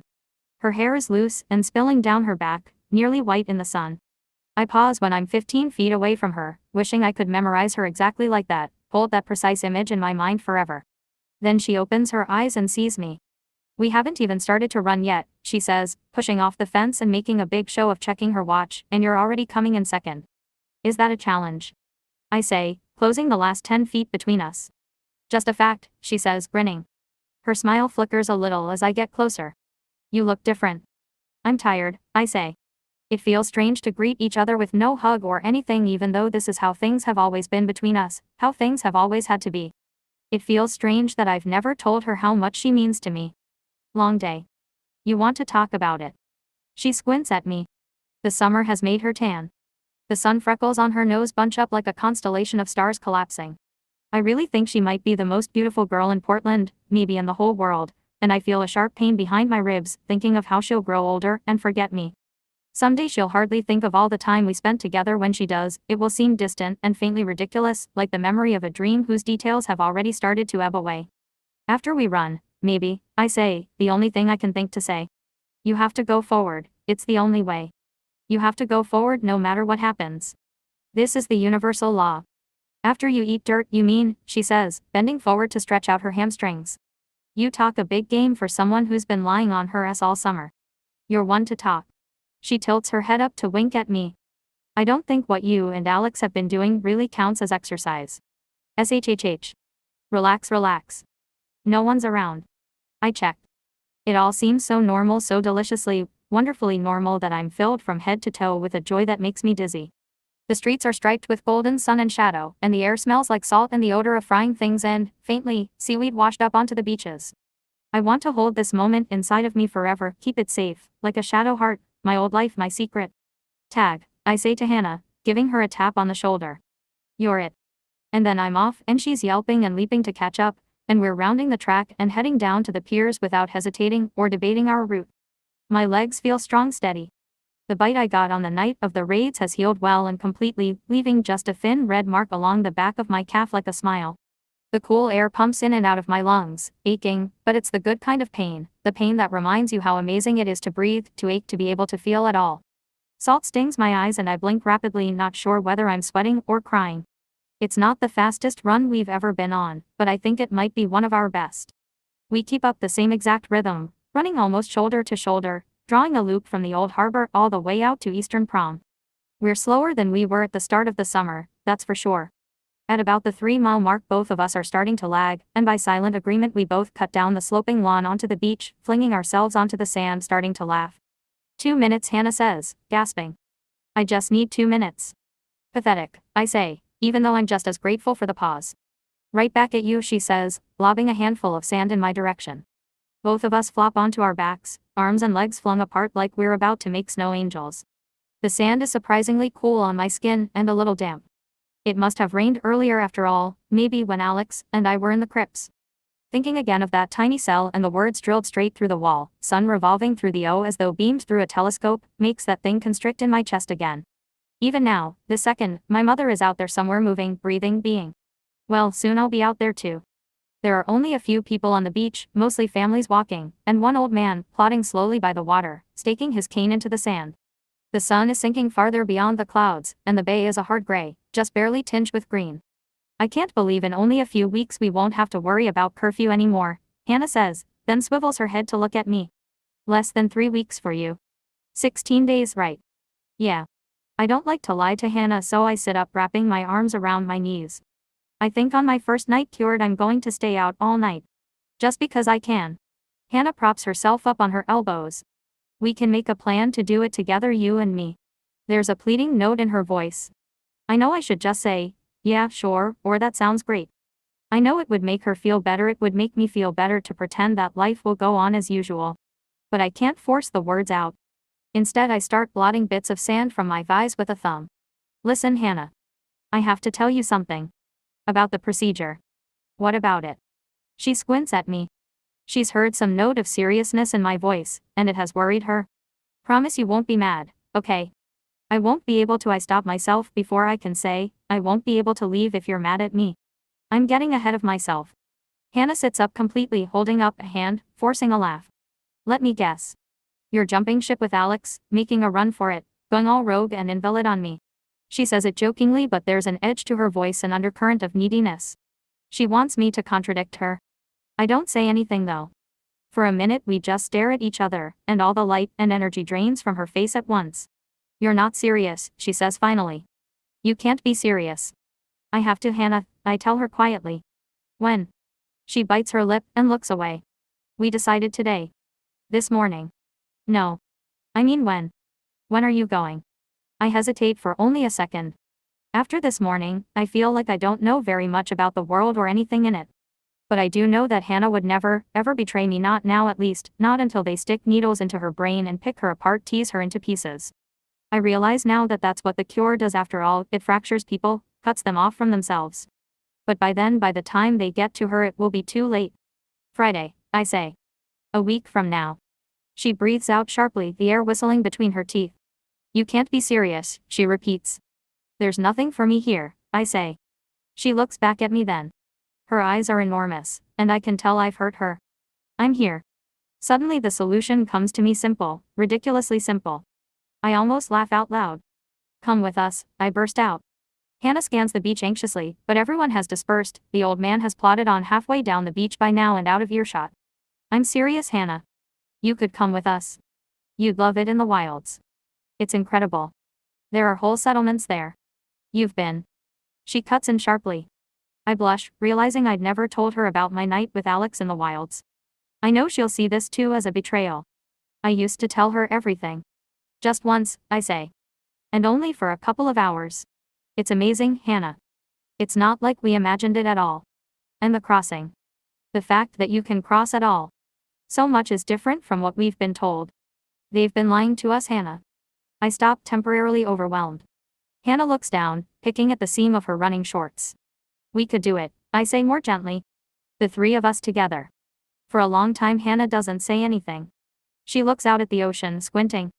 Finally she shakes her head, an almost imperceptible movement, shooting me a sad smile. I'll miss you, Lena, she says, and my heart sinks. Hannah, I start to say, but she cuts me off. Or maybe I won't miss you. She heaves herself to her feet, slapping the sand off her shorts. That's one of the promises of the cure, right? No pain.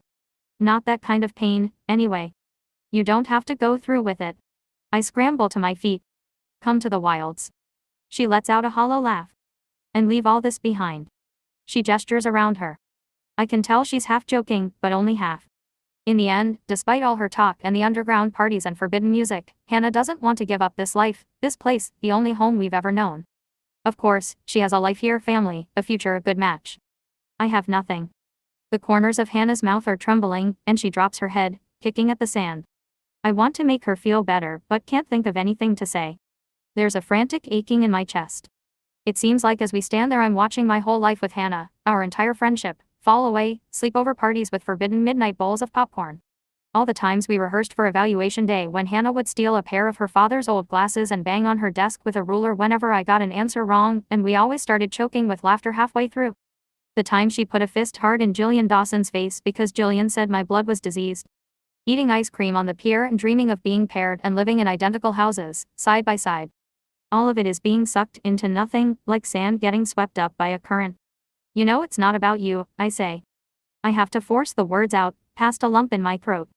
You and Grace are the only people who matter to me here. Nothing else, I break off. Everything else is nothing.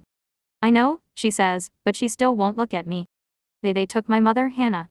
I wasn't planning to tell her, initially. I didn't want to talk about it. But the words rush out. She glances up at me sharply. What are you talking about? I tell her the story of the crypts then. Amazingly, I keep it together.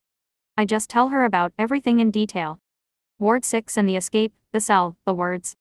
Hannah listens in frozen silence. I've never seen her so still and serious. When I'm finished speaking, Hannah's face is white. She looks exactly like she did when we were little and used to stay up at night trying to freak each other out by telling ghost stories. In a way, I guess my mother's story is a ghost story. I'm sorry, Lena, she says, her voice barely a whisper. I don't know what else to say. I'm so sorry. I nod, staring out at the ocean. I wonder whether what we learned about the other parts of the world, the uncured parts, is accurate, whether they're really as wild and ravaged and savage and full of pain as everyone has always said. I'm pretty sure this too is a lie. Easier in many ways to imagine a place like Portland, a place with its own walls and barriers and half-truths, a place where love still flickers into existence but imperfectly. You see why I have to leave, I say. It's not really a question, but she nods. Yeah. Hannah gives her shoulders a tiny shake, as though trying to rouse herself from a dream. Then she turns to me. Even though her eyes are sad, she manages a smile. You, Lena Haloway, she says, are a legend. Yeah, right. I roll my eyes. But I feel better. She has called me by my mother's name, so I know she understands. A cautionary tale, maybe. I'm serious. She brushes her hair out of her face, staring at me intently. I was wrong, you know. Remember what I said at the beginning of the summer? I thought you were afraid. I thought you were too scared to take any chances. The sad smile tugs at her lips again. Turns out you're braver than I am. Hannah. That's okay. She waves a hand, cutting me off. You deserve it. You deserve more. I don't really know what to say to that. I want to hug her, but instead I wrap my arms around my waist, squeezing. The wind coming off the water is biting. I'll miss you, Hannah, I say, after a minute. She walks a couple of steps toward the water, kicks sand in an arc with the toe of her shoe. It seems to hang in the air for a fraction of a second before scattering. Well, you know where I'll be. We stand there for a while, listening to the tide sucking on the shore, the water heaving and tumbling with bits of rock, stone whittled to sand over thousands and thousands of years. Someday maybe this will all be water. Someday maybe it will all get sucked into dust. Then Hannah spins around and says, come on. Race you back to the track, and takes off running before I can say, okay. No fair. I call after her. But I don't try very hard to catch up. I let her stay a few feet ahead of me and try to memorize her exactly as she is, running, laughing, tan and happy and beautiful, and mine. Blonde hair flashing in the last rays of sun like a torch, like a beacon of good things to come and better days ahead for us both. Love, the deadliest of all deadly things, it kills you both when you have it and when you don't. But that isn't it, exactly. The condemner and the condemned. The executioner. The blade. The last-minute reprieve. The gasping breath and the rolling sky above you, and the thank you, God. Love, it will kill you and save you both. Chapter 25. I must be gone and live, or stay and die. From the cautionary tale Romeo and Juliet. By William Shakespeare, reprinted in 100 quotes to know for the boards, by the Princeton Review. It's cold when I make my way toward 37 Brook sometime after midnight, and I have to zip my nylon windbreaker up all the way to my chin. The streets are as dark and still as I've ever seen them. There isn't a whisper of movement anywhere, no curtains twitching in windows, no shadows skating across walls and making me jump, no glittering alley cat eyes or scrabbling rats' feet or the distant drumbeat of footsteps on the pavement as the regulators make their rounds. It's as though everyone is already braced for winter, as though the whole city is in the middle of a deep freeze. It's a little freaky, actually. I think again of the house that somehow survived the Blitz and now stands out there in the wilds, perfectly preserved but totally uninhabited, with wildflowers growing through all its rooms. I'm relieved when I turn the corner and see the rusty iron fence that marks 37 Brooks's periphery, feel a tremendous rush of happiness when I think of Alex squatting in one of the dark rooms, solemnly packing a backpack with blankets and canned food. I haven't realized until now that at some point over the summer I began to think of 37 Brooks as home. I hitch my own backpack a little higher on my shoulder and jog to the gate. But something's wrong with it. I rattle it a few times but it doesn't open. At first I think it's stuck. Then I notice that someone has looped a padlock through the gate. It looks new too. It glitters sharply in the moonlight when I tug it. 37 Brooks is locked. I'm so surprised, I can't even be frightened or suspicious. My only thought is of Alex, and where he is, and whether he's responsible for the lock. Maybe, I think, he locked the property to protect our stuff. Or maybe I'm early, or maybe I'm late. I'm just about to try to swing myself over the fence when Alex materializes from the darkness to my right, stepping silently out of the shadows. Alex. Though we've only been apart for a few hours, I'm so happy to see him. Soon he'll be mine, openly and totally. I forget to keep my voice down as I run to him. SHHH. He wraps his arms around me as I practically leap on top of him, and staggers backward a little. But when I tilt my head up to look at him, he's smiling, and I can tell he's just as happy as I am. He kisses the tip of my nose. We're not safe yet. Yeah, but soon. I stand on my tiptoes and kiss him softly. As always, the pressure of his lips on mine seems to blot out everything bad in the world. I have to wrench myself away from him, slapping his arm playfully as I do. Thanks for giving me a key, by the way. A key. Alex squints, confused. For the lock. I try to squeeze him but he steps away from me, shaking his head, his face suddenly stark white and terrified, and in that second I get it. We both do, and Alex opens his mouth but it seems to take forever, and at the exact moment I realize why. I can suddenly see him so clearly, framed in light, frozen like a deer caught in the beams of a truck. The regulators are using floodlights tonight, a voice booms out through the night freeze. Both of you. Hands on your head. At the same time Alex's voice finally reaches me, urgent, go Lena, go. He's already backpedaling through the darkness, but it takes my feet longer to move, and by the time I do, running blindly and without aim down the first street I see, the night has come alive with mobile shadows grabbing at me, shouting, tearing at my hair, hundreds of them, it seems, pouring down the hill, materializing out of the ground, from trees, from air. Get her. Get her. My heart is bursting in my chest, and I can't breathe. I've never been so scared. I'll die from fright. More and more shadows turn to people, all of them grabbing, screaming. Holding glittering metal weapons, guns and clubs, cans of mace. I duck and spin past rough hands, make a break for the hill that cuts over to Brandon Road, but it's no use. A regulator grabs me roughly from behind. I barely shake off his grasp before I'm pinballing off someone wearing a guard's uniform, feeling another pair of hands snatching at me. The fear is a shadow now, a blanket smothering me, making it impossible to breathe. A patrol car springs to life beside me, and the revolving lights illuminate everything starkly, but only for a second, and the world around me pulses black, white, moving forward in bursts, in slow motion. A face contorted into a terrible scream. A dog leaping from the left, teeth bared. Someone shouting, take her down. Take her down. Can't breathe, can't breathe, can't breathe. A high whistling sound, a scream. A club frozen momentarily in the air. A club falling. A dog jumping, snarling. Searing pain straight through me, like heat. Then blackness. When I open my eyes, the world seems to have broken apart into 1,000 pieces. All I see are tiny shards of light, fuzzy and swirling like they've been shaken up by a kaleidoscope. I blink several times and slowly the shards resolve and rearrange themselves into a bell-shaped light and a cream-colored ceiling, marred by a large water stain in the shape of an owl. My room. Home. I'm home.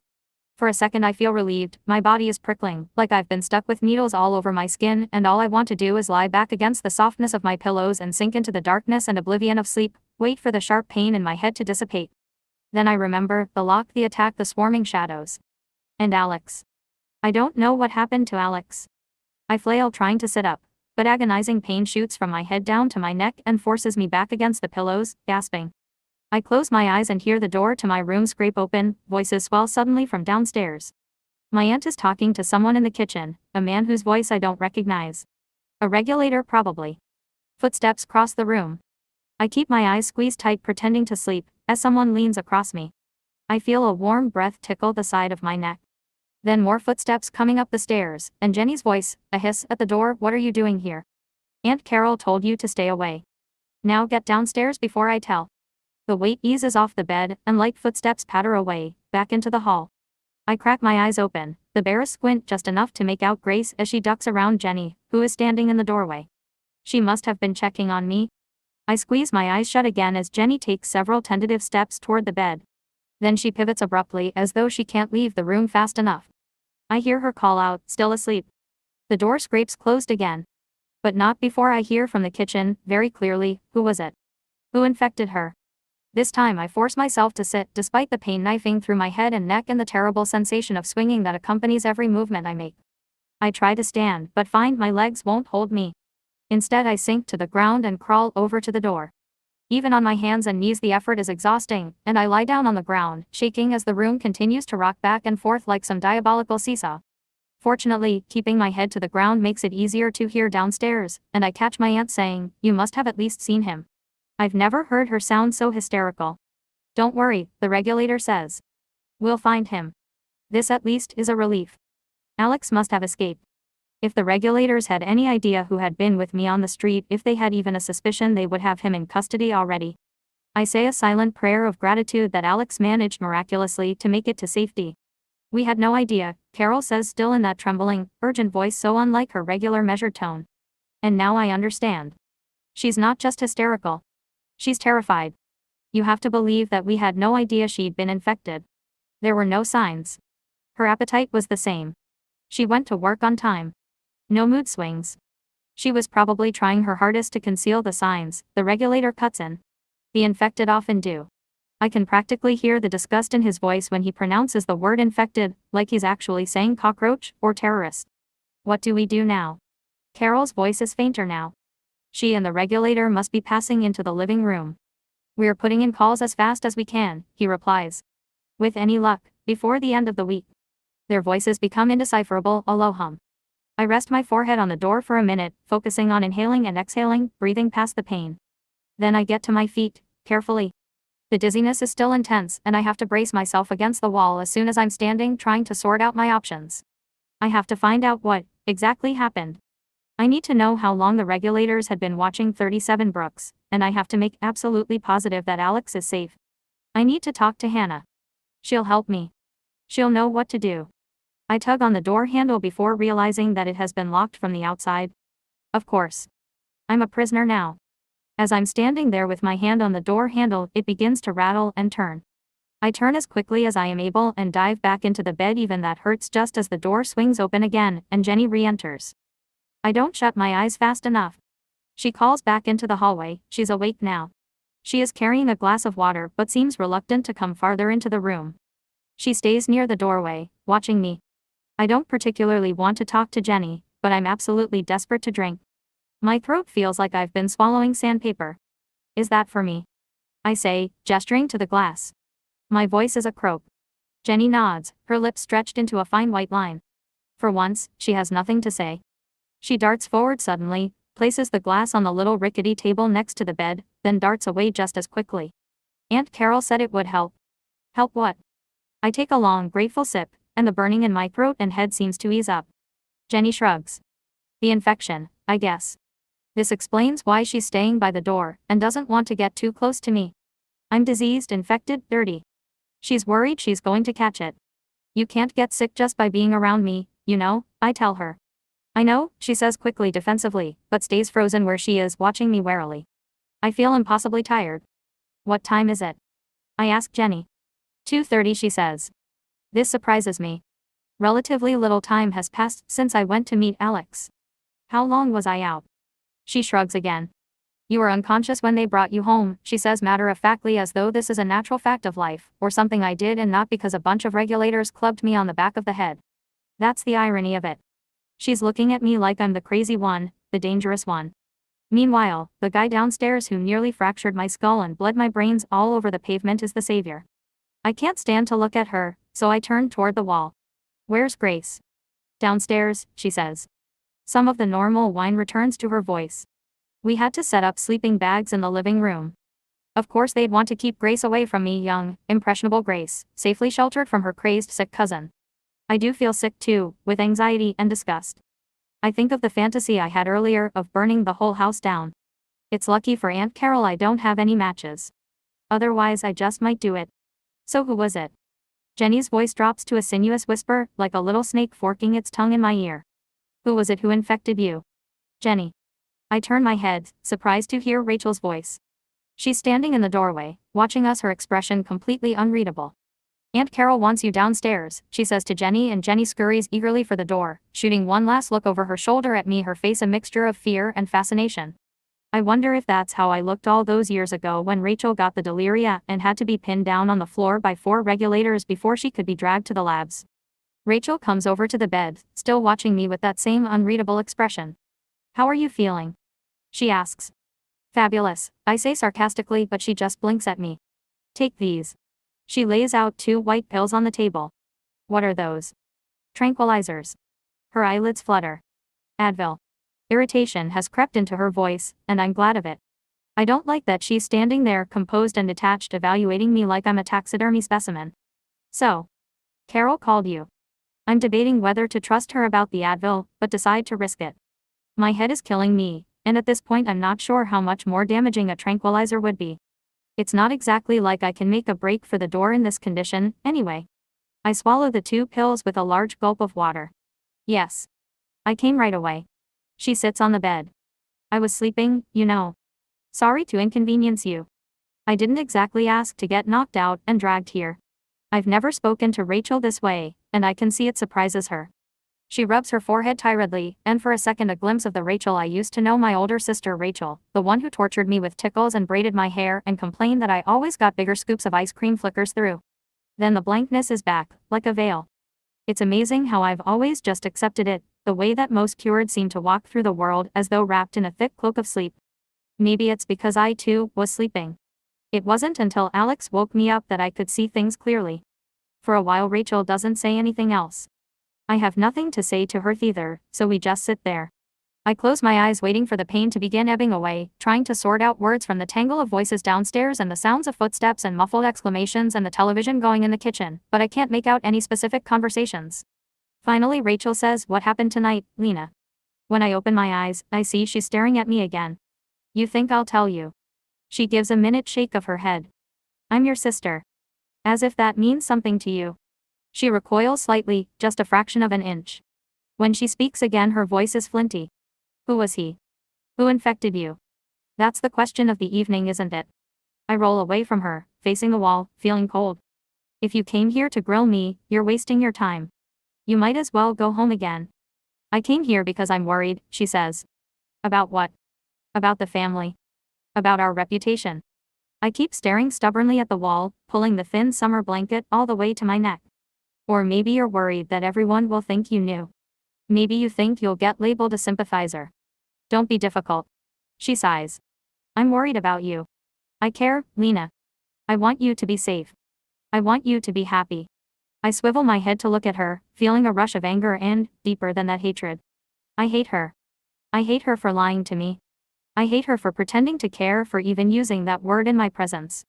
"You're a liar," I spit out. "Then, you knew about Mom." This time the veil drops. She jerks back. "What are you talking about? You knew that she didn't really kill herself. You knew that they took her."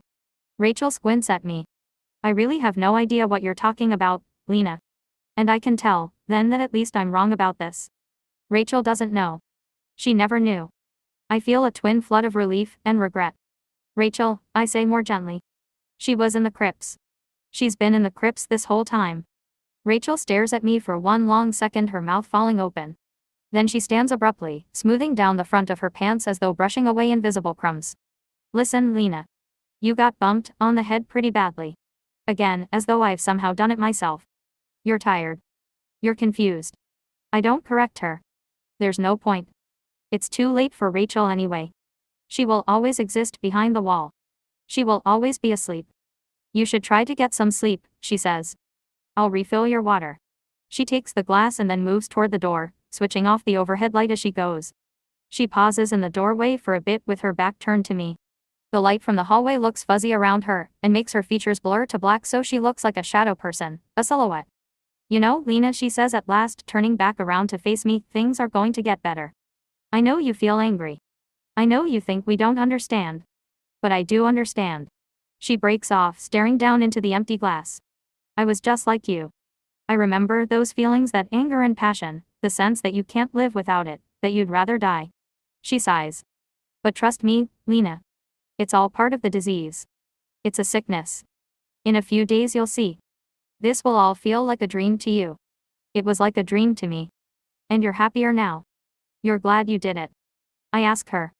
Maybe she takes my question as a sign that I'm listening and paying attention. "In any case," she smiles. "Much," she says. "Then you're not just like me," I whisper fiercely. "You're not like me at all." Rachel opens her mouth to say something else, but at that moment Carol comes to the door. Her face is flushed and red and her hair is sticking up at strange angles, but when she speaks she sounds calm. "Everything's all right," she says in a low voice to Rachel. "Everything's been settled." "Thank God," Rachel says. Then, grimly, "But she won't go willingly." "Do they ever?" Carol asks dryly. Then she disappears again. Carol's tone of voice has frightened me. I try to sit up on my elbows, but my arms feel like they've been turned to jello. "What's settled?" I ask, surprised to hear that my voice sounds slurry. Rachel looks at me for a second. "I told you, we just want you to be safe," she says flatly. "What did you settle?" Panic is filling me, made even worse by the simultaneous heaviness that seems to be creeping over me. I have to struggle to keep my eyes open. "Your procedure." That's Carol. She has just stepped back into the room. "We managed to get you in early. You'll have your cure on Sunday first thing in the morning. After that, we hope you'll be okay. Impossible. I'm choking. Sunday morning is less than 48 hours from now. No time to alert Alex, no time to plan our escape. No time to do anything. I won't do it. My voice doesn't even sound like my own now, it's one long groan. Someday you'll understand, Carol says. Both she and Rachel are advancing toward me, and then I see that they are holding, stretched between them, coils of nylon cord. Someday you'll thank us. I try to thrash out, but my body is impossibly heavy and my vision starts to blur. Clouds roll through my mind. The world goes to fuzz.